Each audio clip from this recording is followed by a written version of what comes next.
नारायण। जय श्रीमन नारायण।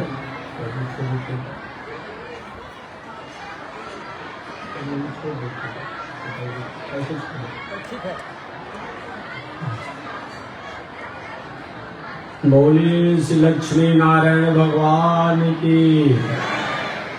श्री भाष्यकार भगवान श्री रामानुजाचार्य स्वामी जी महाराज की। विश्ववंद्य जगदाचार्य श्री त्रिदंडी स्वामी जी महाराज की। हरि ओम। शांति शांति शांति। श्रीमन नारायण लक्ष्मी नारायण। श्रीमन नारायण लक्ष्मी नारायण। श्रीमन नारायण नारायण नारायण। श्रीमन नारायण नारायण नारायण। श्रीमन नारायण जगोधारायण। श्रीमन नारायण जगोधारा। लक्ष्मी नारायण नारायण नारायण। लक्ष्मी नारायण नारायण नारायण।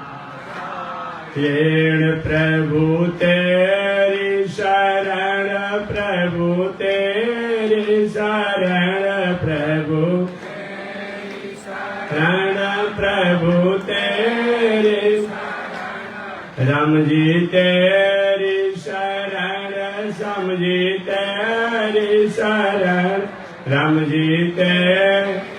बैठाइए भाई, हम चिंता दे करके बीच में खड़ा होना अच्छा थोड़ी रहता है। तो जाना हो तो जाए, लेकिन बीच में पीछे लोग बैठे हैं और खड़ा हो जाती है। बैठ जाइए तो चले जाइए, दूर में काम करिए, या तो जाना हो तो निकल जाइए अनुकूलता अनुसार। बीच में खड़ा हो गई हो, पीछे के सब माताओं को दिखाई नहीं पड़ेगा। बैठ जाओ या तो चले जाओ। प्रभु तेरी शरण प्रभु तेरी शरण प्रभु तेरी प्रभु तेरी राम जी तेरी शरण श्याम जी तेरी शरण राम जी तेरी श्याम जी तेरी प्रभु तेरी शरण प्रभु तेरी शरण प्रभु तेरी शरण प्रभु तेरी। श्रीमन नारायण नारायण नारायण। श्रीमन नारायण नारायण। लक्ष्मी नारायण नारायण नारायण। लक्ष्मी नारायण।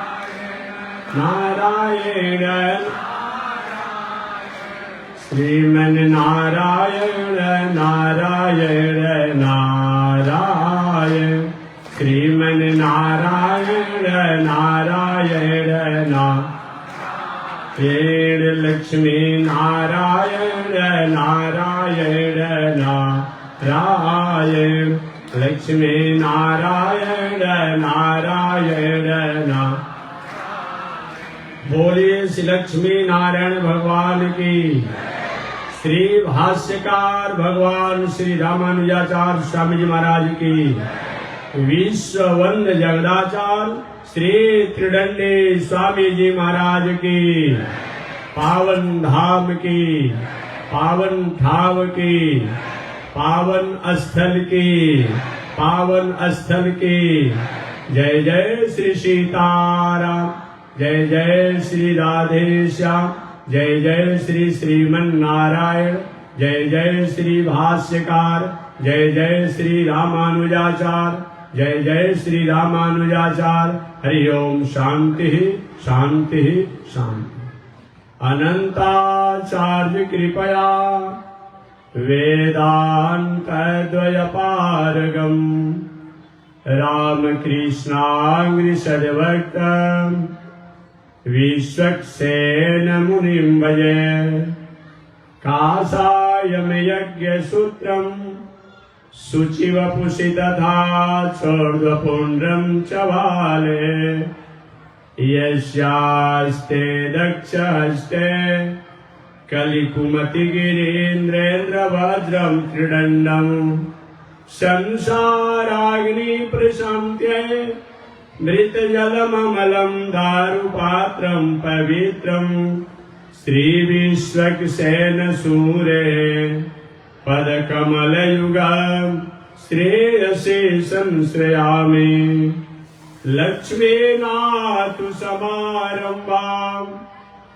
नाथयामुनिमध्यमाम् अस्मदाचार्यपर्यन्तां वन्दे गुरो परम्पराम् नारायणाय विद्महे वासुदेवाय धीमहि तन्नो विष्णु प्रचोदयात् महालक्ष्म्यै च विद्महे विष्णुपत्न्यै च धीमहि तन्नो लक्ष्मी प्रचोदयात् तन्नो लक्ष्मी प्रचोदयात्।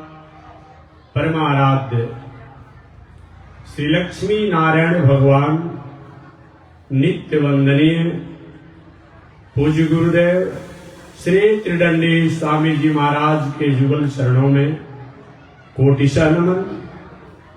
भगवत भागवत आचार्य कैंकर्य पारायण महानुभाव, कुछ दिनों से धर्म भूमि भारत वर्ष के पश्चिम बंगाल के दुर्गापुर के पावन प्रांगण में हम लोग भगवत कथा को श्रवण करते आ रहे हैं। अभी आपने बक्सर से आए हुए जगत गुरु रामानुजाचार्य श्री त्रिदंडी स्वामी जी महाराज समाधि स्थल मंदिर पीठाधीश्वर अयोध्या नाथ जी द्वारा कथा आपने श्रवण किया। उनसे पहले काशी की पावन भूमि से चलकर आए हुए जगत गुरु रामानुजाचार्य श्री लक्ष्मी नरसिंह मंदिर ज्वराज स्वामी मुक्तिनाथ जी द्वारा भी आपने कथा श्रवण किया। पावन भूमि पर पावन कथा को मैं निवेदन करते आ रहा हूं।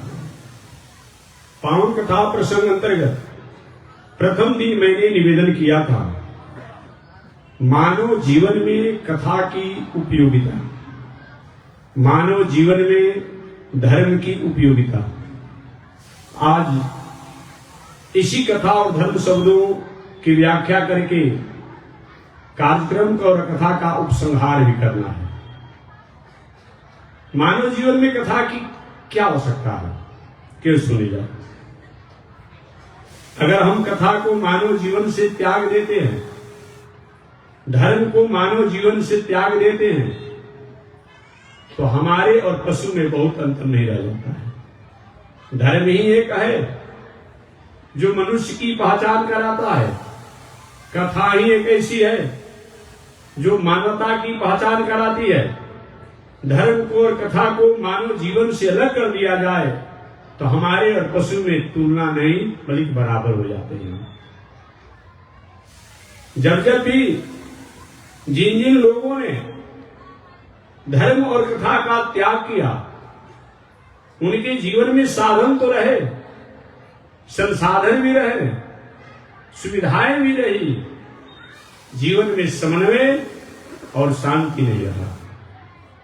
अगर आप चाहते हैं कि हमारा साधन, संसाधन और सुविधाएं हमारे जीवन के लिए सुखमय हो, उपयोगमय हो, तो धर्म और कथा से तो जीवन को जोड़ना ही चाहिए। श्रीमद् भागवत महापुराण में गोपियां भगवान श्री कृष्ण श्री रास लीला के प्रथम चरण में लीला किया। कुछ ही समय के बाद परमात्मा उन गोपियों से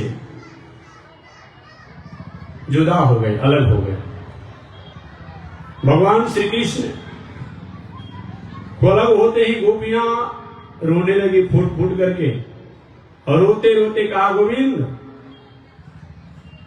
आप जो हमें परेशान कर रहे हैं, हमें जंगलों में यत्र तत्र घूमने का मौका दे रहे हैं, ऐसा भला कोई करता नहीं है।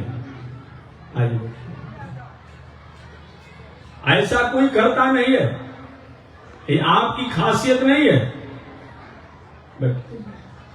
आपकी खासियत नहीं है, आपकी कथा की खासियत है। ये कथा के कारण ही आज हम आपके पीछे पीछे दौड़ रहे हैं और आप हमें दर्शन नहीं दे रहे हैं। तव कथामृतम तप्त जीवनम। गोविंद, ये आपकी खासियत नहीं, आपकी कथा की खासियत है। आपकी कथा की विशेषता है कि जो हमें आप बुलाया भी और हम लोग के बीच से आप लुप्त हो गए।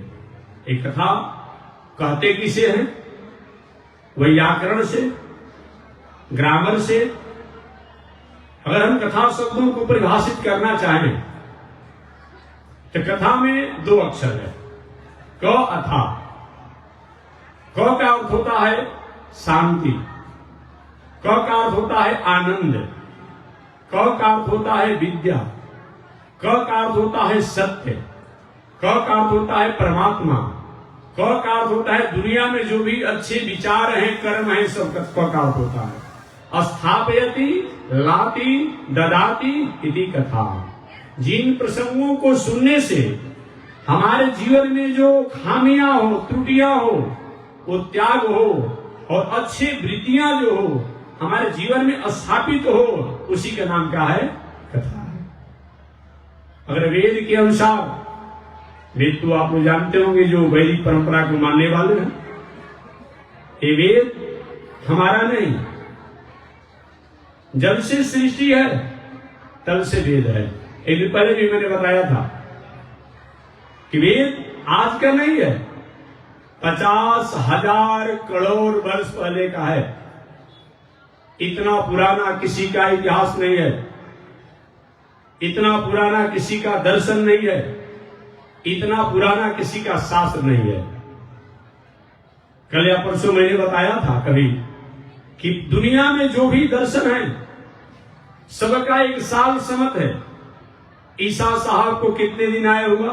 अभी कुछ दिन पहले उनकी जयंती को लोगों ने मनाया, शायद मनाया, आपको पता होगा। 2023 वर्ष कुछ ही दिनों के बाद उनका पूर्ण होने वाला है, ईसा साहब जी का।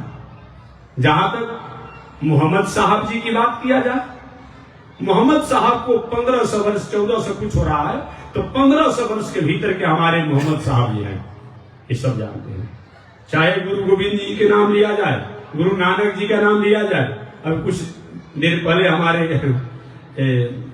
यहाँ के प्रतिनिधि कहे सांसद महोदय जी, बहुत अच्छी बात, मैं कोट किया आपकी बातों को, अब पुनः अभी कथा में भी आ गए, तो उन्होंने अच्छी बात कहा कि स्वामी जी, गुरु नानक जी ना, गुरु नानक जी ने अंत में 3 वाक्यों को जो कहा वो मानवीय जीवन के लिए बहुत अनुकरणीय है। मैंने सुना उसको और तत्काल उसको मैंने कोट कर लिया। अंतिम में गुरु नानक जी का यही रहा कि जिस मनुष्य के शरीर में परमार्थ और परोपकार, समाज में सहिष्णुता की भावना नहीं हो, परमार्थ की भावना नहीं हो, सरलता की भावना नहीं हो, कोमलता की भावना नहीं हो, दया की भावना नहीं हो, आर्द्रता की भावना नहीं हो, वो मनुष्य कैसे? ये प्रथम जीवन की पहचान है। केवल गुरु नानक जी की बात नहीं, हमारे आधुनिक विचारक, दार्शनिक, देश के लिए जिन्होंने एक प्रेरणा का स्रोत जगाया, महात्मा गांधी जी ने भी कहा कि वैष्णव जन तो तेने जनियो पीर पराई जाने। गौतम बुद्ध की जहां तक बात करें, बौद्ध दर्शन की अगर बात करें, बौद्ध दर्शन में गौतम बुद्ध ने कहा अहिंसा परमो धर्म। धर्म तो अनेक है, हमारे जीवन में यज्ञ करना भी धर्म है, तप करना भी धर्म है, दान करना भी धर्म है, पूजा करना भी धर्म है, स्वाध्याय करना भी धर्म है, ये धर्म है। लेकिन सभी धर्मों का सारांश यही है, अहिंसा परमो धर्म। अतः मैं एक निवेदन करना चाहूंगा महानुभाव से, इस धर्म में, इस दर्शन में, इस विचार में पूजा पाठ इत्यादि के माध्यम से कहीं हिंसा होता हो, कहीं तामसिक पूजा होता हो, वह धर्म नहीं हो सकता है, वो धर्माभास हो सकता है। दोनों एक साथ नहीं होगा। एक दिन पहले भी कहीं बताया था मैंने, अग्नि और जल दोनों को एक साथ चक्राहट कराइएगा, ये संभव नहीं है। या तो अग्नि की ही सत्ता रहेगी या तो जल की ही सत्ता रहेगी। अगर अग्नि की सत्ता कमजोर होगी तो जल की सत्ता रहेगी, और जल की सत्ता कमजोर होगी तो अग्नि की सत्ता हो जाएगी। जैसे बहुत बड़ा किसी प्रकार का चिंगारी हो और उसमें कहीं 1 लोटा भाई 1 किलो जल फेंक ही देंगे तो जल की सत्ता का वहां कोई अस्तित्व नहीं होता है। और कहीं बहुत बड़ा जल की सत्ता हो और कहीं अग्नि की अंगारे को वहां फेंक दिया जाए तो अग्नि की सत्ता का कोई वहां अस्तित्व नहीं रह जाता है। तो दोनों एक साथ नहीं होगा। एक तामसिक पूजा भी किया जाए, हिंसात्मक पूजा भी किया जाए, यजन भी किया जाए और हम पुजारी बने रहें, हम धार्मिक बने रहें, ऐसा नहीं हो सकता है। यही एक ही हो सकता है जहां जिस दर्शन में, जिस विचार में, जिस पंथ में, जिस मजहब में हिंसा की बात आती हो, हिंसात्मक यजन की बात आती हो, वह धर्म नहीं हो सकता है, वह पंथ नहीं हो सकता है, वो मजहब नहीं हो सकता है, वह दर्शन नहीं हो सकता है। वह तो उसका एक मौलिक अपनी वाणी हो सकती है, मौलिक उसका एक अपना विचार हो सकता है, न कि कोई दर्शन हो सकता है। क्योंकि दर्शन, कल या परसों मैंने बताया था, दृश्यते ज्ञायते जायते इति दर्शन। जिनको जानने से, सुनने से, मानने से हमारे भीतर की अस्मिता जो है, भीतर का सौहार्द जो है, भीतर की असहिष्णुता जो है, वो हमेशा हमेशा के लिए दूर हो जाए और सत्य पथ पर चलने के हम अधिकारी हों, उसी का नाम दर्शन है। तो मैं निवेदन करना चाहिए, प्रसंग बस में चलता हूं। वेद के अनुसार कथा शब्दों को मैं परिभाषित करना चाहूंगा कि वेद के अनुसार कथा किसे कहते हैं। वेद इस दुनिया का सबसे श्रेष्ठ और सबसे प्राचीन है। इससे पहले दुनिया में कुछ नहीं था, कुछ नहीं था। गौतम बुद्ध जी आए होंगे, उसके बाद में अपने विचारों दर्शन को दिए होंगे। जैन दर्शन के प्रवर्तक मानने वाले महावीर तीर्थंकर जी आए होंगे, उसके बाद उन्होंने अपने विचार दिया होगा। इस्लाम दर्शन के जो मोहम्मद साहब जी आए होंगे, अपनी भावना को अभिव्यक्त किए होंगे, तो आज प्रचार हुआ होगा। ईसा साहब जी आए होंगे, अपनी भावनाओं को अभिव्यक्त किए होंगे। ईसा साहब, मूसा साहब, ये सब अपने आप दार्शनिक हैं। गुरु गोविंद जी, गुरु नानक जी, ये तो हमारे थे, हमारे हैं, हमारे रहेंगे। वो तो एक वैदिक परंपरा की कड़ी को रक्षा करने के लिए उन्होंने एक अपना विचार, अपना दर्शन, अपना अभिव्यक्ति रखा कि भाई वैदिक विचारों को, वैदिक दर्शन को कैसे रक्षा किया जाए। इसके लिए कुछ कड़ियों को, कुछ सूत्रों को उन्होंने पिरोया और समाज के सामने स्थापित किया और उस पर संकल्पित हुआ। वास्तव वो थे, हैं और रहेंगे। मैं निवेदन करना चाहूंगा, वेद का अर्थ क्या होता है, कथा का अर्थ क्या होता है वेद के अनुसार, यही मैं निवेदन करना है। यजुर्वेद के माध्यमी शाखा के 40वां अध्याय के अनुसार, एक बार यजुर्वेद के माध्यमी शाखा के 40वां अध्याय के अनुसार एक ऋषि कुमार गुरुकुल में पढ़ रहा था।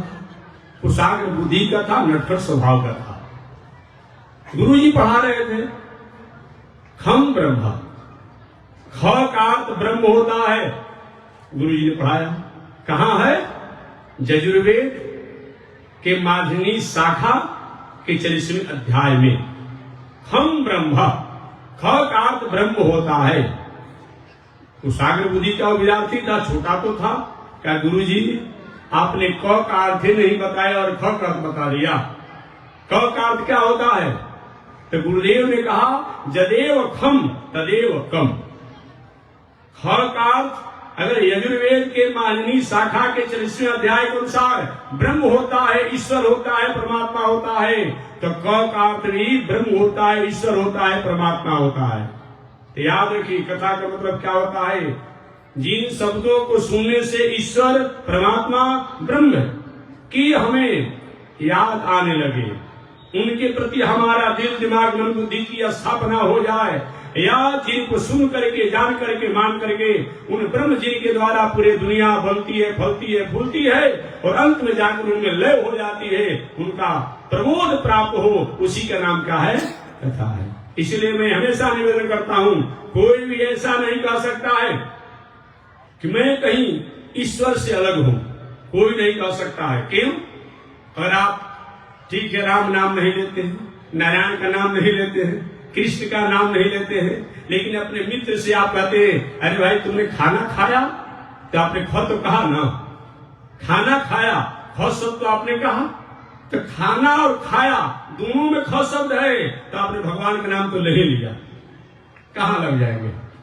अलग जाएंगे कहाँ? आपने अपने मित्रों से पूछा अरे भाई कौन काम करते हो, तो कौन काम करते हो, तो कौन और काम करते 3 बार आपने क का उच्चारण किया, तो आप 24 घंटा में अगर 100 बार भी आप द्वारा क शब्द उच्चारण हो ही जा रहा है, ख शब्द उच्चारण हो ही जा रहा है, नहीं भी माला जपने के बाद भी आपके द्वारा कम से कम 24 घंटा में भगवान के नामों का उच्चारण तो हो ही जा रहा है, इससे अलग कहाँ कोई जा सकता है? ठीक है, कोई इस्लाम दर्शन के हैं तो भी तो क और ख खाना काम की बात तो कहेंगे और कुछ नहीं कहेंगे। अमुक काम जो है हराम है, कि आपने हराम भी कहा तभी आपने राम कह दिया, आपने विराम कहा तभी आपने राम कह दिया, आपने विश्राम कहा तभी आपने आराम कहा, और जब आपने हराम भी कहा तभी आपने राम का नाम कह दिया। कोई अलग कहाँ है? कोई अलग नहीं है। इसलिए अब मैं जो कह रहा हूँ इस बातों को आप हमें निवेदन कीजिए, बताइएगा, 1-2 घंटा रुकना भी है कथा के बाद बताइएगा। अगर आप आराम कहते हैं, अगर आराम में से राम हटा दिया जाएगा तो क्या बचेगा? आप कहते रह जाएंगे। विराम में से राम हटा दिया जाएगा तो क्या बचेगा? बी बच जाएगा। हराम में से राम हटा दिया जाए तो क्या बचेगा? कुछ नहीं बचेगा। इसलिए हराम शब्द कहेंगे तब, विराम कहेंगे तब, आराम कहेंगे तब, विश्राम कहेंगे तब, आपको राम तो कहना ही पड़ता है। इसलिए कोई भी व्यक्ति जो है ब्रह्म से, परमात्मा से, ईश्वर से अलग नहीं है। एक योग की बात मैं बता दूं, एक तो मैंने वेद की बात बताया, पातंजल योग दर्शन या योग के अनुसार मैं निवेदन करूं, कोई भी व्यक्ति ईश्वर से, परमात्मा से, ब्रह्म से कहीं अलग नहीं है।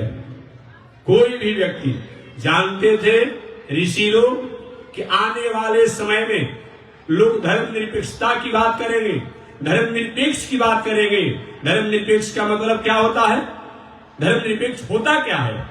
ये धर्मनिरपेक्ष का ये मतलब नहीं होता है कि हम नहीं मानते, नहीं। धर्मनिरपेक्ष का मतलब होता है कि जो परमात्मा, जो ईश्वर इस संसार में केवल आकार के रूप में नहीं, केवल एक गुण के रूप में नहीं, केवल एक लीला के रूप में नहीं, बल्कि जैसे भक्तों की, जैसे जीवों के, जैसे प्राणियों की जब जैसी आवश्यकता पड़ती है उसके आकर के प्राणियों का, जगत का और प्रकृति का जो संरक्षण करता है, संवर्धन करता है, ऐसे के प्रति निष्ठा होना, उसी का तो नाम निरपेक्ष है।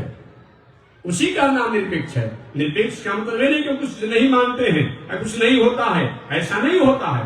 तो मैं निवेदन करना चाहूंगा कि मानवीय जीवन में जानते थे ऋषि लोग कि आने वाले समय में बहुत लोग धर्मनिरपेक्ष की बात करेंगे, बहुत कुछ मौलिक अपने विचारों की बात करेंगे। ऋषियों ने, भगवान ने ऐसा हमारे आप पे एक मंत्र दे दिया है जो नहीं चाह कर के भी हमारे द्वारा जप होते रहता है, और उसको रोक भी हम नहीं पाएंगे। वो कौन सा जप है? उसका नाम है अजपा गायत्री जप। क्या नाम है? अजपा गायत्री जप। अजपा का मतलब क्या होता है? अ माने नहीं, जपा माने जप। जो जप तो नहीं किया जाता है लेकिन हमारे द्वारा हमेशा जप होते रहता है। अजपा गायत्री, गायत्री किसे कहा जाता है? जिसको गायन करने से हमारा त्राण होता है, हमारा रक्षा होता है, हमारा मंगल होता है, उसका नाम क्या है? गायत्री। अब मंत्र का मतलब क्या होता है? अजपा गायत्री मंत्र। मंत्र का मतलब क्या होता है? जिसको मनन करने से, जिसको चिंतन करने से, जिनको गायन करने से, जिनका अनुकथन करने से, जिनको कहने से मन हमारा तर जाए, मन हमारा उबर जाए, उसी के नाम क्या है? मंत्र। अजपा गायत्री मंत्र ही है। अजपा गायत्री मंत्र एक क्या है? हर स्वस्थ मनुष्य, प्रसादी बटवाइए, आप लोग प्रसाद बटवाइए, हम उल्टा देंगे। हर स्वस्थ व्यक्ति जो है 24 घंटा में 21,600 बार भगवान के नामों का जप करता है।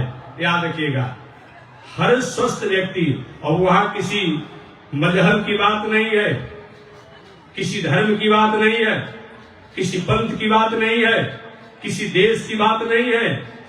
ये हर मनुष्य, मानव मात्र जो है, हर स्वस्थ मनुष्य 21,600 बार भगवान के नामों का जप करता है। उसी का नाम है अजपा गायत्री मंत्र। वो कौन सा जप है भाई? बिना माला के जप होते रहता है, जिसको हम आज की अपनी भाषा में अटमेटी कहते रहते हैं। वो कौन सा है? अब अपने अपने अनुभव करेंगे आप लोग। बाहर की वायु को जब हम श्वास लेते हैं, बाहर की वायु को जब हम श्वास लेते हैं तो हमारे द्वारा एक हन शब्द का उच्चारण होता है। अपने अपने अनुभव करेंगे, एक अनुभव करने का चीज है। बाहर की वायु को जब हम अपने नासिका छिद्रों द्वारा सांस लेते हैं तो हन शब्द आता है। क्या आता है? हन शब्द आता है। आज जो वायु को श्वास ले करके बाहर छोड़ते हैं तो स शब्द होता है। अपने अपने अनुभव आप लोग करें कि क्या ऐसा होता है कि नहीं।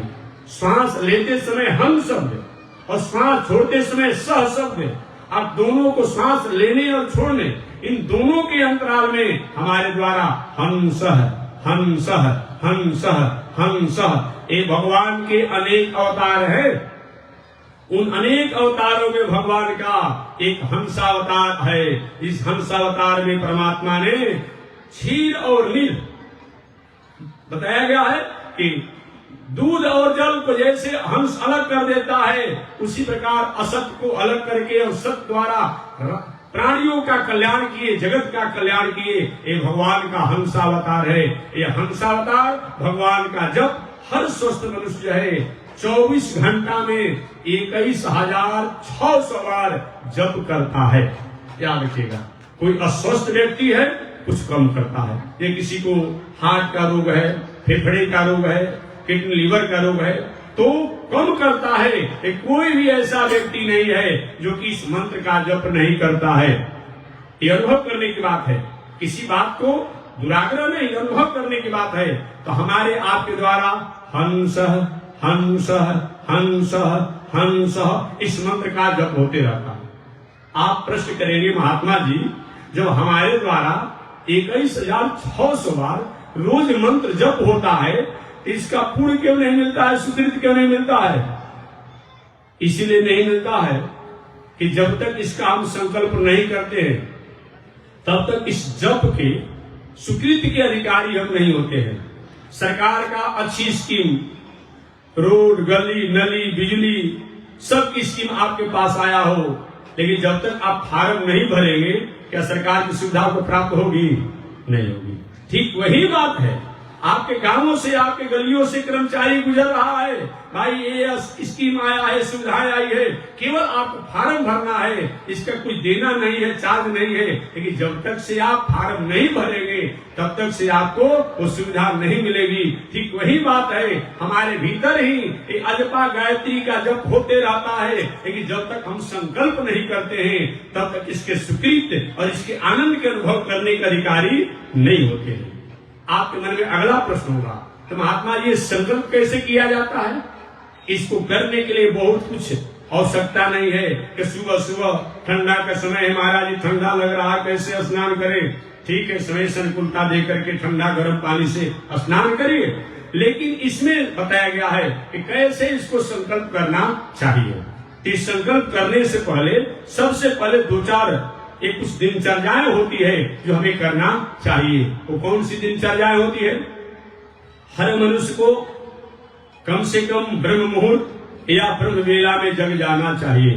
ब्रह्म मुहूर्त कहते किसे हैं? ब्रह्म वेला कहते किसे हैं? प्रातः काल कहते किसे हैं? सूर्योदय से 1.5 घंटा पहले को ब्रह्म वेला या ब्रह्म मुहूर्त के नामों से जाना जाता है। बात सुनिएगा, इसमें समय से मतलब नहीं है, जाड़ा का समय हो, गर्मी का समय हो, बरसात का समय हो, जब जिस समय सूर्योदय होता हो उससे 1.5 घंटा पहले के समय को ब्रह्म मुहूर्त या ब्रह्मवेला के नामों से जाना जाता है या ब्रह्म मुहूर्त के नामों से जाना जाता है। इस समय जगने से अमृत के समान वायु जो अपने आप होती है उससे हमारे शरीर के स्वास्थ्य लाभ के लिए अच्छा होता है और हमारा दिल, दिमाग, मन, बुद्धि जो टेंशन, डिप्रेशन, अटेंशन में रहता है उसको सर्वोन्वय और शांति प्राप्त होती है। ये विचार करके भी हमें ब्रह्म मुहूर्त में जगना चाहिए। आप एक प्रश्न करेंगे, महात्मा जी 2 बजे तक 12 बजे तक ड्यूटी करते हैं, आज 4 बजे आप जगा देंगे तो अच्छा रहेगा। बहुत से ऐसे लोग 12 बजे 2 बजे तक ड्यूटी करते हैं। चलिए, ब्याह जी से पूछा गया, बाबा अलग अलग युगों के लिए अलग अलग सुविधा देना पड़ेगा। अभी जाड़ा का समय है तो हम सब लोग गर्मी कपड़ा पहने हुए हैं, अब वही जेठ का दिन हो तो एक पतला कपड़ा से काम चल जाता है।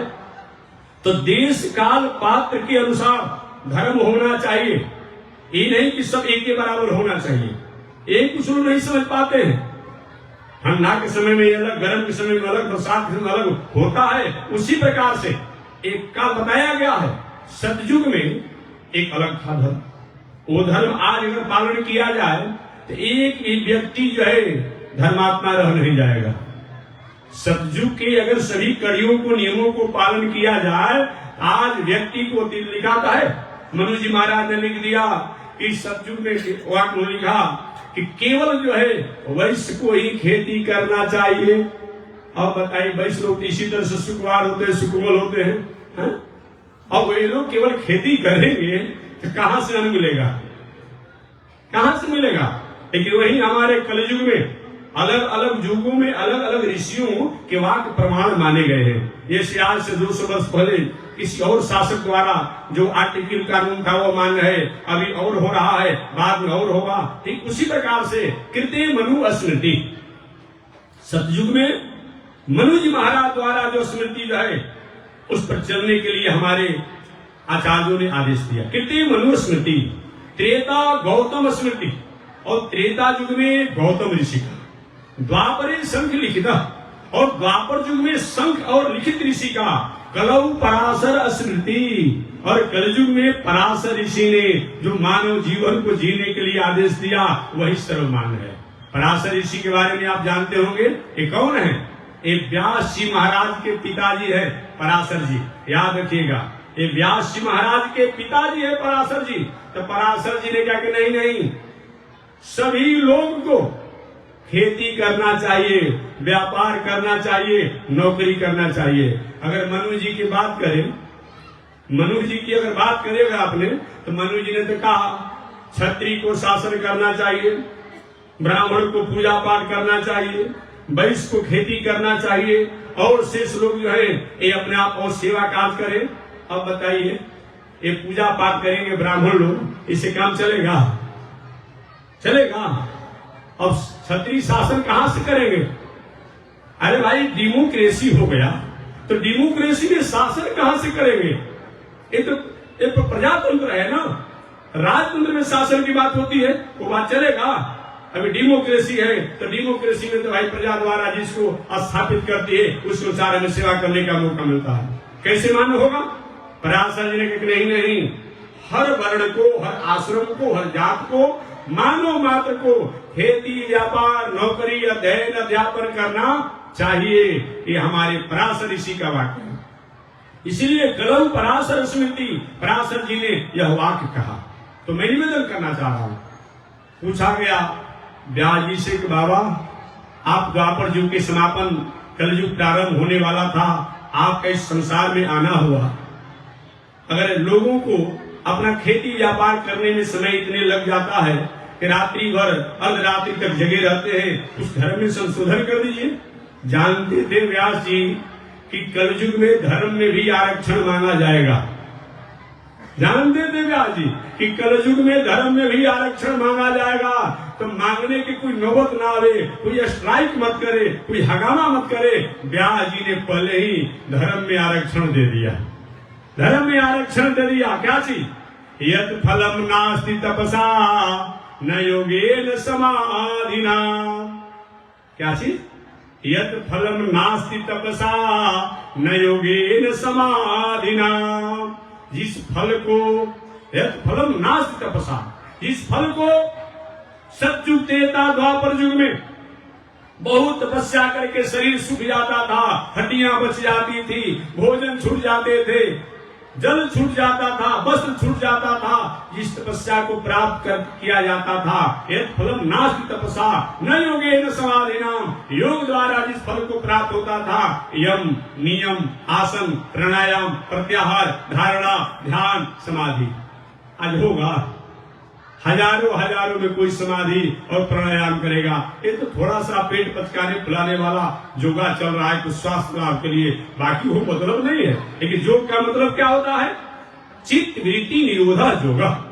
एक पातंजल योग दर्शन के अनुसार जो कहते किसे है? चित्त वृत्ति निरोधा योगा। हमारी चित्त की चंचलता जो है, जिस जहां जाकर के उसका निरोध हो जाए, वह जाकर वहां पर रुक जाए, उसी का नाम क्या है? योग है। योग कितने प्रकार के होते हैं? ऐसे योग तो अनेक हैं, लेकिन योग को 4 भागों में बांटा गया है। मंत्र योग, लय योग, हठ योग, राज योग। ये 4 प्रकार के योग होता है। मंत्र योग किसे कहते हैं? गुरु द्वारा प्राप्त या वैदिक मंत्रों को कम से कम 4 पुरस्चरण करना। पुरस्चरण का मतलब क्या होता है? जो मंत्र जितने अक्षर का हो उतने लाख बार जप करना एक पुरस्चरण कहलाता है।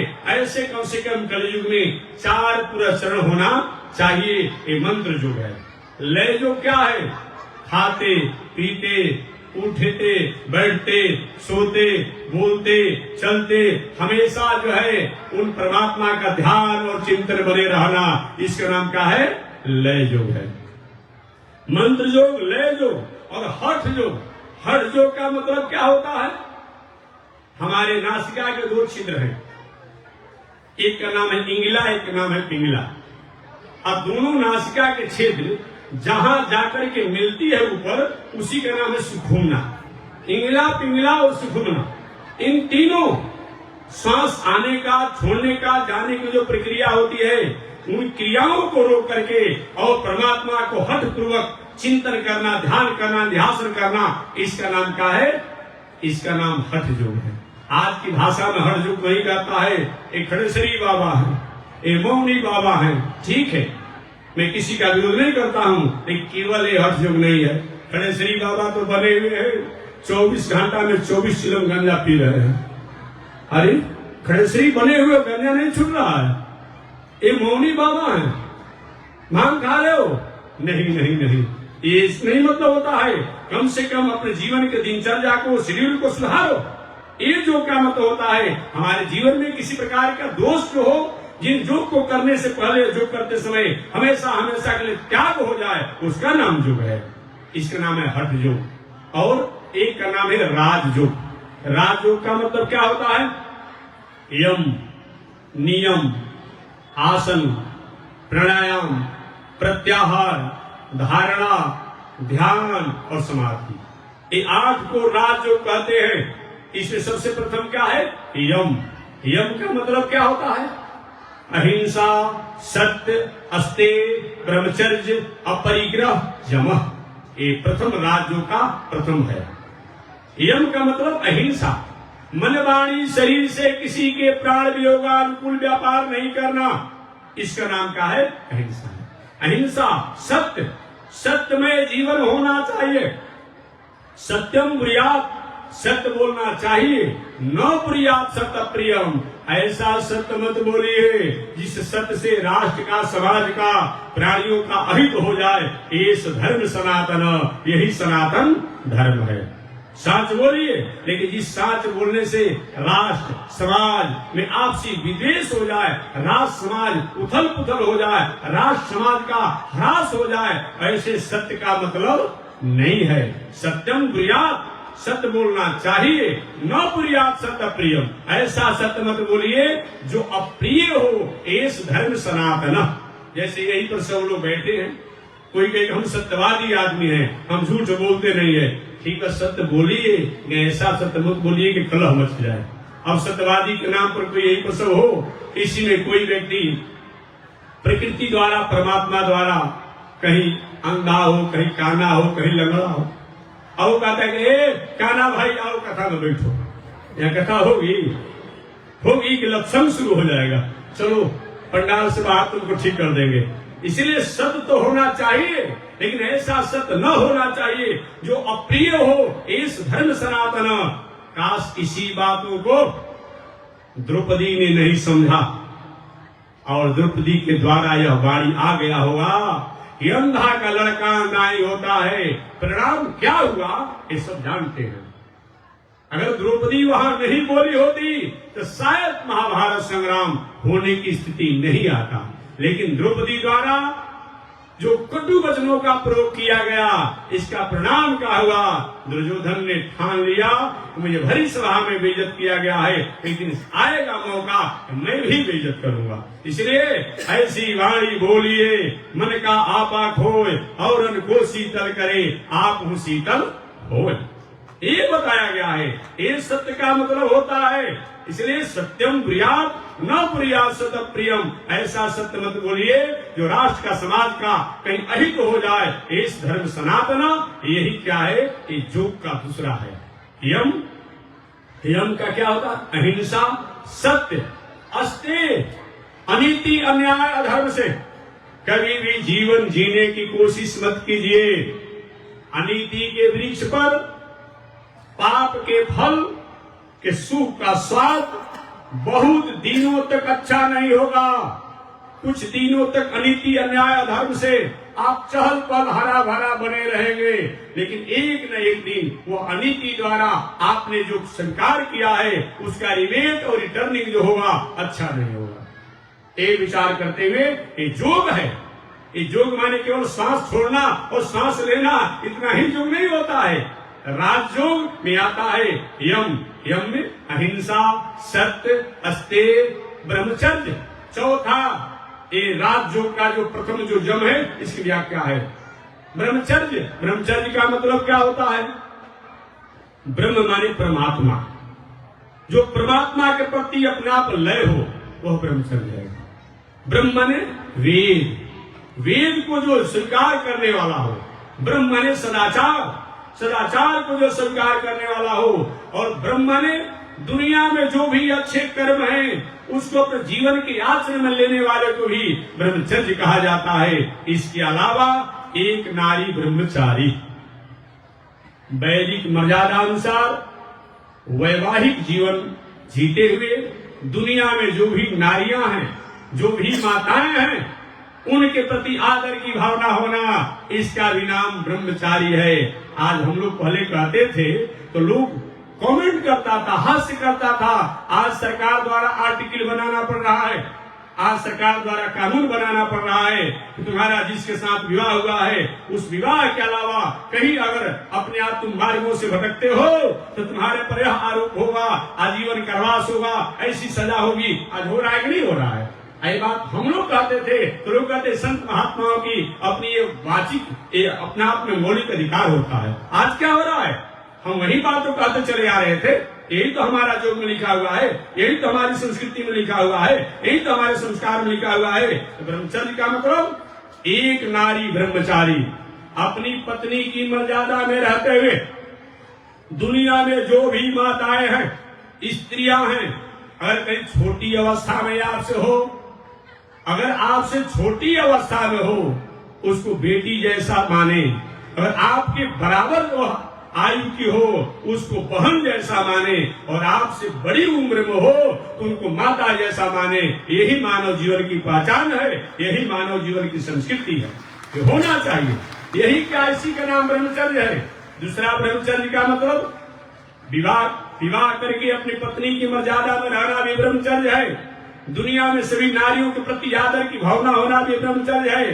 या ब्रह्मचर्य का मतलब विवाह शादी करके बाल बच्चे समय से जब हो जाए तो अपनी पत्नी के साथ समाज की, राष्ट्र की, संस्कृति की सेवा में उसने हमेशा हमेशा अपने जीवन को समर्पित कर देना, ये भी ब्रह्मचर्य का तात्पर्य होता है, ये भी ब्रह्मचर्य का अर्थ होता है। इस तरह से योग बताया गया है। तो राजयोग में 8 जो होता है, उसे प्रथम की व्याख्या में कर रहा हूं। यम, यम क्या मतलब? अहिंसा, सत्य, अस्तेय, ब्रह्मचर्य, अपरिग्रह।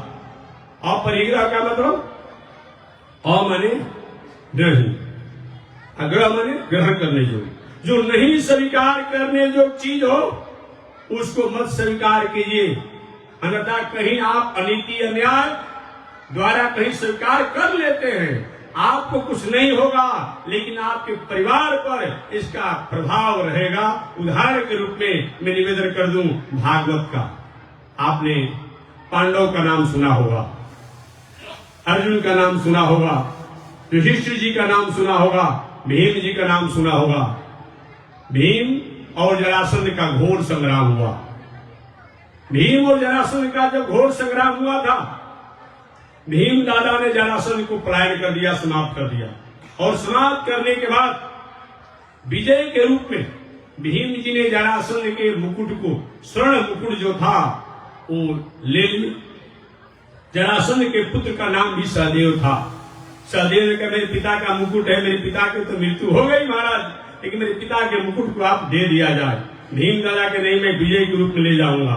भीम दादा उस मुकुट को ले जाकर के और अपने हस्तिनापुर की तिजोरी में रख दिए। उस मुकुट को पांडव लोग कभी नहीं पहने, कभी नहीं पहने, कि तिजोरी में रख दिए। समय से पांडव लोग स्वर्गारोहण की यात्रा किए और बाद में चलकर राजा परीक्षित उस राजगद्दी पर बैठे। राजगद्दी पर बैठने के बाद एक दिन राजा परीक्षित पांडवों के मुकुट को छोड़ करके, त्याग करके, और तिजोरी में रखा हुआ जो जरासंध का मुकुट था, जो अनीति अन्याय अधर्म से अपने जीवन की अंतिम क्षण और अंतिम पल तक जो जीवन जिया था, उसके मुकुट को राजा परीक्षित पहन लिए। और पहन लिए तो उनके मन में हिंसा की भावना हो गई, और वही हिंसा और आखिर शिकार खेलने के लिए चले गए। कभी शिकार तो जीवन में किए नहीं थे, शिकार तो नहीं कर पाए, उधर से लौट करके आ रहे थे, थके थे, विश्राम की कहीं जगह ढूंढ रहे थे। अचानक वहीं समीक ऋषि के आश्रम पर गए और वहां जाने के बाद आवाज आया, कोई है? मैं भारत का सम्राट बोल रहा हूँ, मेरा नाम राजा परीक्षित है, मेरे द्वारा ही संत महात्मा सभी लोग अपने को रक्षित होते हैं। कोई मेरी आवाज को सुनता हो तो मुझे जल भी पिलावे, मुझे विश्राम की व्यवस्था भी करे। आज के पहले ऐसे राजा परीक्षित द्वारा कभी वाक्यों को नहीं बोला जाता था। जिन ऋषि के आश्रम पर गए, ऋषि का नाम था समीक ऋषि। वे अपनी साधना की ऊंचाई पर थे। ये दुनिया के संसार की अवस्थाओं से, स्थितियों से ऊंचे उठे हुए थे साधना में। आवाज नहीं आई। राजा परीक्षित अपने रथ से उतरे। इसके पहले कभी जाते थे अपने चरण पादुका, अपने छाता छड़ी कई नियत स्थानों पर सुनिश्चित करके रख करके आते। एक दिन पहने हुए और छड़ी छाता लिए हुए, वाह, ये हमें देखकर आंख बंद कर लिया, हमें मजाक समझ रहा है, मेरे ही द्वारा रक्षित होता है, इसलिए आंखों को बंद कर लिया। घूम कर रहा है कि अगर कहीं आंख खोलेंगे तो सेवा करना पड़ेगा। वही क्या किए राजा परीक्षित, एक मारा हुआ काला नाग जो था वो समीक ऋषि के गले में लपेट दिए कि देखते हैं कि इसकी साधना सत्य है कि झूठा है। देखिए यहां पर राजा परीक्षित संत की परीक्षा लेना चाहे, परिणाम क्या हुआ कथा आप जानते होंगे। वहां पर भगवान श्री कृष्ण के परिवार के लोग उस पिंडारक क्षेत्र में गुजरात में संत की परीक्षा लेना चाहे कि भगवान श्री कृष्ण के पुत्र शाम को ही स्त्री का भेष बना करके, साड़ी पहना करके, पेट पर कपड़े की पुटली बांध करके परीक्षा लेना चाहे, क्या हुआ आप जानते हैं। इसलिए संत, शास्त्र, ईश्वर, संस्कृति, धर्म ये परीक्षा का विषय नहीं होता है, ये श्रद्धा और समर्पण का विषय होता है, ये जिज्ञासा का विषय होता है, ये परीक्षा का विषय नहीं होता है। हमारे वेदांत दर्शन में, हमारे उपनिषद में लिखा गया है, अथा तो धर्म जिज्ञासा, अथा तो ब्रह्म जिज्ञासा, ब्रह्म की जिज्ञासा करनी चाहिए, धर्म की जिज्ञासा करनी चाहिए, न कि परीक्षा लेनी चाहिए। लेकिन यहाँ पर लोग भूल गए कि कहीं भी संत, धर्म, शास्त्र, संस्कृति, ईश्वर ये परीक्षा का विषय नहीं होता है, ये समर्पण, श्रद्धा और जिज्ञासा का विषय होता है। इसी से जगत का, राष्ट्र का मंगल होता है। जब जब भी इन लोगों को परीक्षा लिया गया तब तब राष्ट्र का, समाज का कहीं न कहीं अहित हुआ, अमंगल हुआ। दो उदाहरण मैंने महाभारत और भागवत के द्वारा दिया, राजा परीक्षित का और भगवान श्री कृष्ण के वंश का। दोनों का क्या हुआ इतिहास आप जानते होंगे। इसलिए मैं निवेदन करना चाह रहा था कि राजयोग में सबसे प्रथम जो यम है, उस यम में अहिंसा, सत्य, अस्तेय, ब्रह्मचर्य और परिग्रह जम, ये राजयोग का प्रथम सूत्र जो है जम। दूसरा क्या है? नियम। नियम का मतलब क्या होता है? कोई कहता हमारा नियम है धृति, क्षमा, संतोष, अलोभ, इसका नाम नियम है। धृति का मतलब विषम से विषम परिस्थिति आने पर भी सत पथ को त्याग नहीं करना और असत पथ पर पैर नहीं रखना, इसका नाम क्या है? धृति है। क्षमा, जितना भी परमात्मा ने आपको धन दिया हो, जन्म दिया हो, बल दिया हो, पद दिया हो, ईश्वर दिया हो, वैभव दिया हो, उतना आप सहज हो जाइए और सरल हो जाइए, इसी का नाम क्या है? क्षमा। धृति, क्षमा, धृति, क्षमा, जम, नियम, नियम, धृति, क्षमा, संतोष, संतोष भी बताया गया है। संतोष का मतलब क्या होता है? जितना में भी रहना, जैसे भी रहना, हमेशा मुस्कुराते रहना, हमेशा मुस्कुराते रहना, इसी का नाम क्या है? संतोष है। एक हास्यमय पौराणिक कथा कह करके संतोष शब्दों को मैं परिभाषित कर दूं और तब आगे अपने नियत समय में मैं वाणी को विराम दूंगा। एक हास्यमय संतोष का अर्थ क्या होता है? जितनी हमारी औकात है उतना ही हमको प्राप्त होगा। आपके पास बाल्टी हो, बारिश तो हो रही हो, लेकिन आपने बाल्टी रखा है तो बाल्टी भर ही जल आपको प्राप्त होगा। आपने लोटा रखा है तो उस लोटे में ही आपको जल प्राप्त होगा।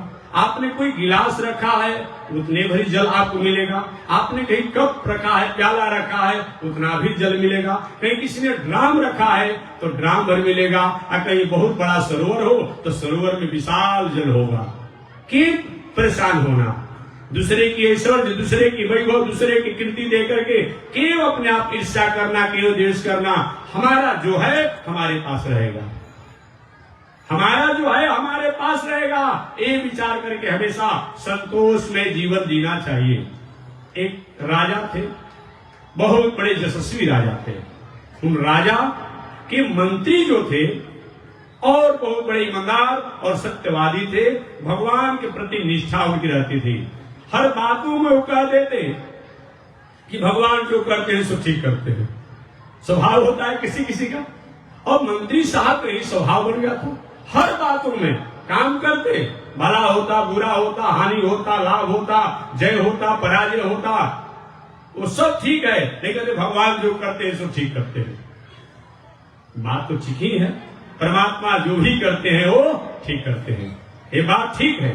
लेकिन कभी कभी रास्ता में कोई जा रहा हो और रास्ते में किसी को ठेस लग गया, आप भगवान जो करते हैं सो ठीक करते हैं, कैसा उसको लगेगा? उसका अंगुली कट गया, उसको चोट लगा हुआ है, और आप कहेंगे भगवान जो करते हैं सो ठीक करते हैं। लेकिन मंत्री जी का स्वभाव था। मंत्री का मतलब क्या होता है जी? मंत्री किसे कहते हैं?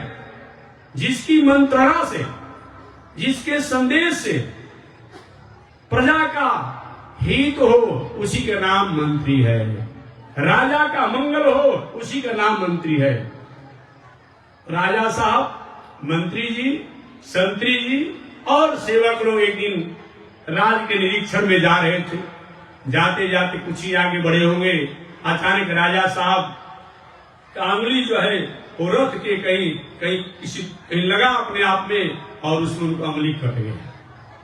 अंगुली कट गया, किसी किली में लगा होगा, कहीं लोहे में लगा होगा रथ का। अंगुली तो कट गया राजा साहब का, और राजा साहब का अंगुली कट गया।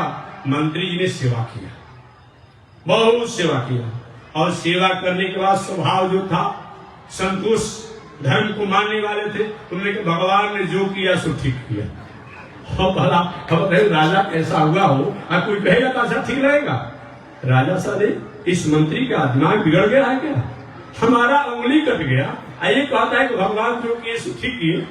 भगवान ने क्या ठीक किया? 20 उंगली वाले थे, हमारा 19 उंगली हो गया। क्या ठीक किए? और ये मंत्री का दिमाग खराब हो गया है, बहुत दिन रहते रहते अपने आप में मनमुखी हो गया है, मन बड़ू हो गया है, इसको बंद करो जेल में। राजा साहब ने आदेश दिया, और आदेश दिया तो मंत्री जी को जेल में बंद कर दिया गया बिना अपराध के। कभी कभी ये भी होता है, जो हमने आरोप किया, जो हमने अपराध किया, उससे रिहा हो जाते हैं। और कभी कभी जिस अपराध आरोप को हम जानते नहीं है, उसी में आकर हम फंस भी जाते हैं। ये भी कभी क्यों होता है? और मंत्री जी को अकाल बिना अपराध के जेल में बंद कर दिया गया। राजा साहब ने बंद कर दिया, रहो इसमें, भगवान ठीक किया है। तो मंत्री जी जेल में गए। अब जेल में जब गए तो वहां भी सब, अरे मंत्री साहब थे, कोई साधारण तो थे नहीं। वहां अरे मंत्री जी आपने कौन सा अपराध किया कि जेल में आ गए? मंत्री साहब ने कहा कि भगवान जो किया सो ठीक किया। तो ठीक है, हमारा तो रही जेल में ठीक किया। तो हम पूछे कौन सी गलती हुई थी आपके? भगवान ने जो किया सो ठीक किया। ठीक है, मंत्री जी जेल में पड़े हुए हैं।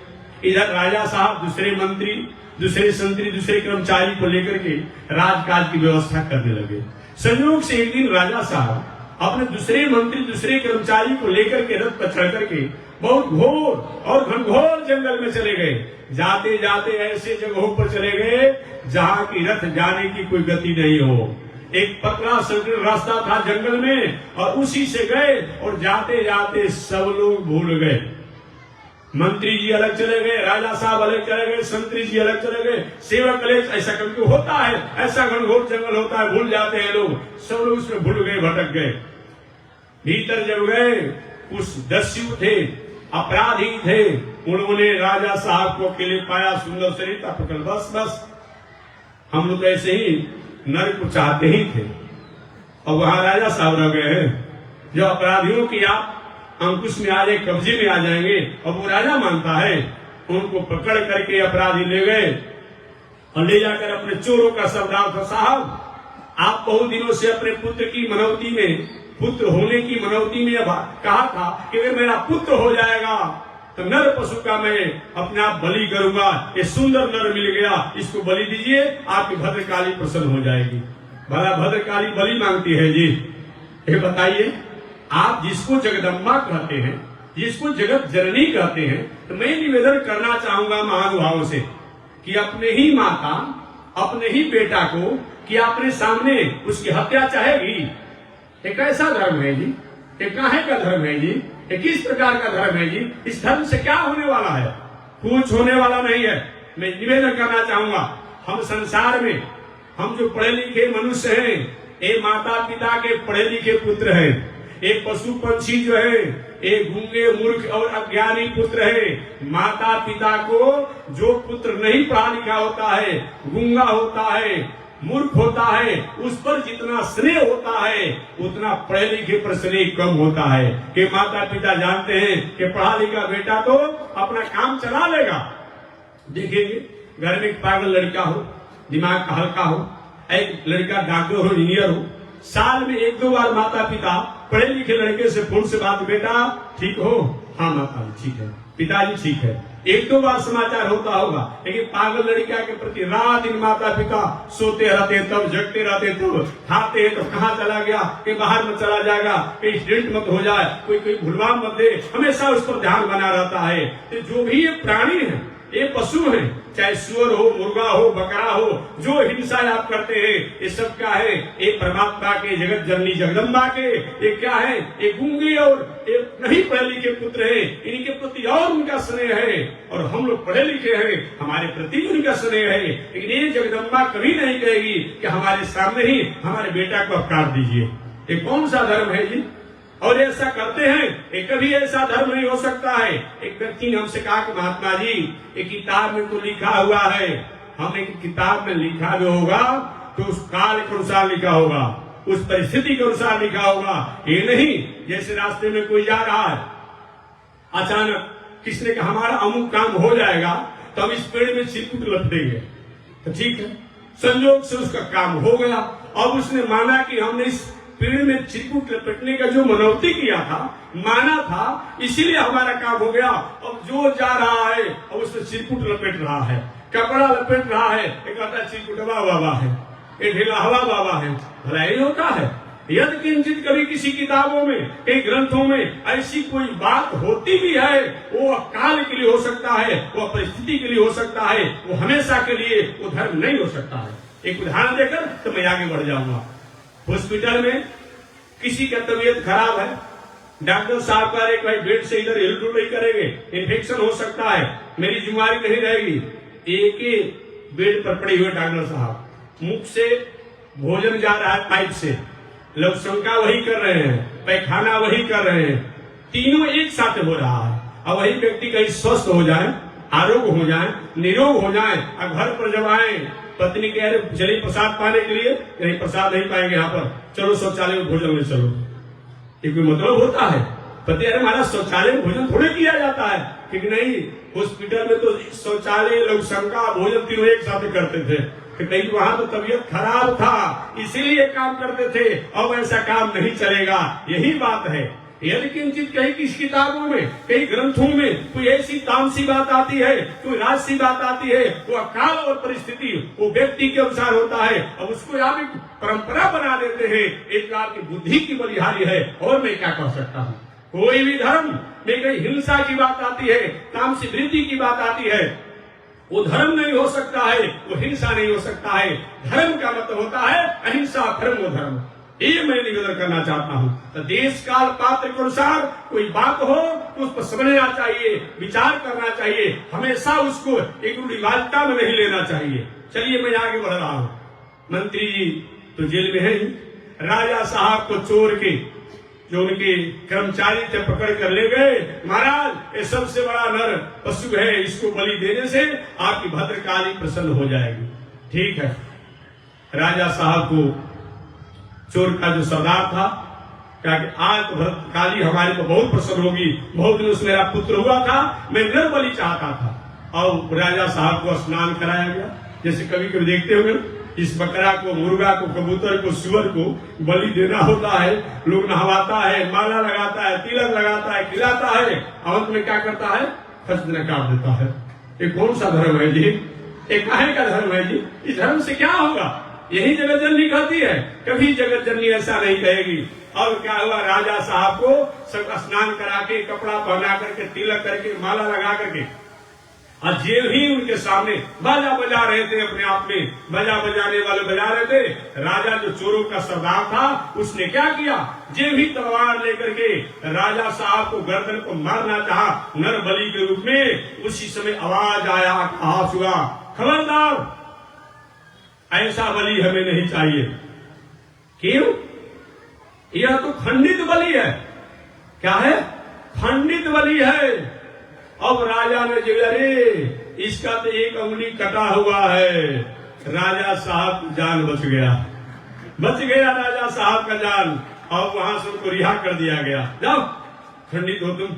राजा साहब जो है किसी तरह से आए, आते आते अपने राज में आए। जो नए मंत्री उनसे मिलता है, आप लोग कहाँ चले गए? अरे साहब आपको ढूंढते ढूंढते हम लोग कहाँ चले गए। अब राजा साहब राज में आए। अब राजा साहब कहना शुरू कर दिए, मंत्री जीवा जो बात कहा साहब ठीक ही कहा था कि भगवान जो करते हैं सो ठीक ही करते हैं। अब वो कहना शुरू कर दिए, भगवान जो करते हैं सो ठीक करते हैं। उन लोगों ने पूछा, अरे एक ही से भगवान ने क्या ठीक किया महाराज? आपको चोरों द्वारा पकड़ कर ले गया गया। कहने कि भगवान ने ठीक इसलिए किया कि अगर कहीं मेरा अंगुली नहीं कटा होता आज गर्दन काट लिया जाता। तो कम से कम भगवान ने हमारा अंगुली काट करके गर्दन काटने से बचा लिया, इसलिए भगवान ने जो किया सो ठीक किया। राजा साहब ने मंत्री जी को जेल से बाहर निकाल दिए कि मंत्री जी अब हमको आपकी बात समझ में आ गई कि आपने जो कहा था कि भगवान जो करते हैं सो ठीक करते हैं, क्योंकि आज मेरा अंगुली नहीं कटा होता तो मेरा गर्दन कट गया होता। लेकिन एक बात हमें समझ में नहीं आ रही है कि भगवान ने आपके साथ क्या ठीक किया। आपने तो कोई अपराध नहीं किया था और बिना अपराध को आपको इतने दिनों तक जेलों में रहना पड़ा। ये भगवान ने आपके साथ क्या ठीक किया? मंत्री ने कहा, राजा साहब आपसे अधिक कृपा भगवान ने हमारे ऊपर किया है। क्या किया है? आपको उंगली कटवा करके और आपके साथ भगवान ने कृपा किया, और हमको जेल में बंद करके भगवान ने हमारे साथ कृपा किया। कौन सा कृपा किया? मंत्री ने कहा बताइए, अगर कहीं हमको जेल में आप बंद नहीं किए होते, ऐसा हो सकता था मैं आपके साथ नहीं रहता, मैं आपके साथ रहता तो आप और हम दोनों साथ होते, आप और हम दोनों पकड़ लिए जाते, आपको तो खंडित सोच मान करके, खंडित देख करके आपको तो छोड़ दिया जाता, और हम तो पूरा पंडित थे, हमारा ही गर्दन कट गया होता। तो हमको जेल में बंद करके और हमको भगवान ने कृपा किया, और आपको उंगली काट करके भगवान ने कृपा किया। एक कथा की बात नहीं है, हमेशा मुस्कुराते रहिए, इसी का नाम संतोष है। जहां ले चलोगे वहीं मैं चलूंगा, जैसे रखो नाथ वैसे रहूंगा, यही बताया गया है। ये सब जोग है, यम नियम। तो नियम का मतलब धृति, क्षमा, संतोष, अलोभ। अलोभ माने गलत तरीका से अपने आप में कमाने की कोशिश नहीं करना, ये जोग है। यम नियम आसन। तीसरा क्या होता है? आसन। आसन माने किसी एक आसन पर कम से कम 2 घंटा 4 घंटा बैठने का अभ्यास होना, ये क्या है? आसन है। जिसका आसन सीधी होता है वो जहां बैठ जाता है, इस संकल्प को लेकर के वो काम पूरा हो जाता है। ये अपने आप आसन की विशेषता। यम नियम आसन प्राणायाम। प्राणायाम का मतलब क्या होता है? प्राणायाम कहते किसे है? हमारे शरीर में अनेक वायु हैं, उन अनेक वायु में हमारे शरीर में 10 वायु हैं। अपान वायु, उदान वायु, व्यान वायु, समान वायु, क्रिकल, देवदत्त, धनंजय इत्यादि वायु हमारे शरीर में है। उन वायुओं में एक प्राण वायु जो है एक प्रधान है। तो हम जो श्वास लेते हैं और श्वास छोड़ते हैं, इन दोनों क्रियाओं को रोक करके, और इसी का क्या नाम है? प्राणायाम। जो हमारे शरीर में प्राण वायु है, जो श्वास लेने और छोड़ने का कार्य करती है, इसको आयाम देना, इसको विश्राम देना, इसको विराम देना, इसी का नाम क्या है? प्राणायाम है। जैसे हम श्वास लेते हैं, श्वास छोड़ते हैं, कोई एक जनरेटर भी हो, कोई माइक भी हो, कोई मशीन भी हो, कोई गाड़ी भी हो, 24 घंटा चलता है तो 5-10 मिनट उसको विश्राम दिया जाता है। तो हमारे आपके शरीर में भी ये सांस लेने और छोड़ने की जो क्रिया होती है, इसको भी थोड़े समय के लिए विश्राम देना चाहिए। प्राणायाम करने से होता क्या है? ठीक है, हमारा दिल, दिमाग, मन, बुद्धि, चित्त तो परमात्मा में लगता ही है, लेकिन प्राणायाम करने से हम जो 24 घंटा में हमारे शरीर में दिनचर्याएं होती रहती है, हमारे शरीर में जो सेल हैं, जिनको कोशिकाएं आप कहते हैं, जो कोशिकाएं कार्य करते करते करते वे डेड हो जाती है, कमजोर हो जाती है, वीकनेस हो जाती है। तो ऐसे हम प्राणायाम जब लेते हैं तो डेड कोशिकाएं जो है, डेड सेल जो है, या तो लघुशंका मार्ग से, पैखाना मार्ग से, आंख से, नाक से, पेशाब से, किसी मार्गों से बाहर निकल जाती है। और जो कोशिकाएं, जो सेल जो है वो कहीं कमजोर होते हैं, वो प्राणायाम के द्वारा उनमें मजबूती आती है, स्ट्रॉन्ग आता है, नए एनर्जी को प्राप्त करते हैं। ये विचार करके भी हमें प्राणायाम करना चाहिए। योग शास्त्र में बताया गया है प्राणायाम महाबलम। प्राणायाम जो है ये महाबल बताया गया है, ये राजयोग है। यम नियम आसन प्राणायाम प्रत्याहार। प्राणायाम ही अधिक देरों तक जब करने की हमारी क्षमता हो जाती है, उसी का नाम प्रत्याहार है। यम नियम आसन प्राणायाम प्रत्याहार धारणा। वही प्राणायाम करते समय जब किसी एक बिंदु पर जाकर के हम आधारित हो जाते हैं, केंद्रित होता है, उसी का नाम क्या है? धारणा है। यम नियम आसन प्राणायाम प्रत्याहार धारणा और ध्यान। और वही हमारा जो एक जब केंद्रित जो बहुत देरों तक जब हो जाते हैं, इस दुनिया की अवस्थाओं और व्यवस्थाओं से कहीं हम एक अलग उपराम हो जाते हैं, तो वही ध्यान के नामों से जाना जाता है। और वही ध्यान एकमात्र उस ध्याता में जाकर के, उस ध्येय में जाकर के लय हो जाता है, और दुनिया के प्रति कोई हमारी स्थिति नहीं रह जाती है। उसी का नाम क्या है? समाधि। समाधि का मतलब हमारी बुद्धि जो है, हमारा चित्त जो है, हमारी स्थिति जो है, उन तत्वों के तरफ जाकर के जहाँ लय हो जाती है, वहीं पर रुक जाती है, उन्हीं में लीन हो जाती है, उसी का नाम समाधि है। इस प्रकार एक योग राजयोग बताया गया है। तो मैं निवेदन करना चाह रहा था, मानवीय जीवन में कथा केवल कहना और सुनना नहीं है। जिन शब्दों को, जिन वाक्यों को पुनः एक बार मैं कहूं, कथा हमारे जीवन का वह आर्टिकल है, कथा हमारे जीवन का वह एक लॉ है, कथा हमारे जीवन का वह एक कंडीशन है, कथा हमारे जीवन का वह एक डिक्शनरी है, कथा हमारे जीवन का वह एक आर्ट ऑफ लिविंग है, कथा हमारे जीवन का वह एक कंडीशन है जिसके द्वारा हम भटक चुके हैं, भटक रहे हैं, भटकने वाले हैं। इसी जो हमें रोकने का काम करता है और सतपथ पर चलने का प्रेरणा देता है, उसी का नाम कथा है। अतः जीवन में हमेशा जब तक श्वास रहे तब तक कथा और धर्म को स्वीकार करना चाहिए। बस इसी शब्दों के साथ मैं वाणी को विराम दे रहा हूँ। आगे परमात्मा की जय शिक्षा। श्रीमन नारायण लक्ष्मी नारायण, श्रीमन लक्ष्मी नारायण, श्रीमन नारायण नारायण नारायण, श्रीमन नारायण नारायण आग लगी आकाश में बरसन लगे अंगारो, आग लगी आकाश में बरसन लगे। संत नहीं होते जग में तो जल मरता संसार हो, संत नहीं होते जग में तो जल मरता संसार।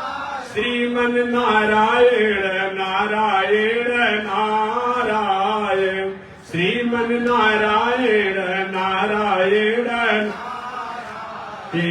लक्ष्मी नारायण नारायण नारायण, लक्ष्मी नारायण नारायण कीर्तनी देखी रघुनाथ जी हमारे ओरिया, तनी देखी रघुनाथ जी हमारे जातनी ताकी रघुनाथ जी हमारे ओरिया, तनी ताकी रघुनाथ जी बगसर में आके रहुआ तरका के मरने, बगसर में आके रहुआ तरका के मर। गौतम नारी अहिल्या के तरने, गौतम नारी अहिल्या के तनी देखी रघुनाथ जी हमारे ओरिया, तनी देखी रघुनाथ जी हमारे ओरिया, तनी ताकी रघुनाथ जी हमारे ओरिया, तनी ताकी रघुनाथ जी हमारे।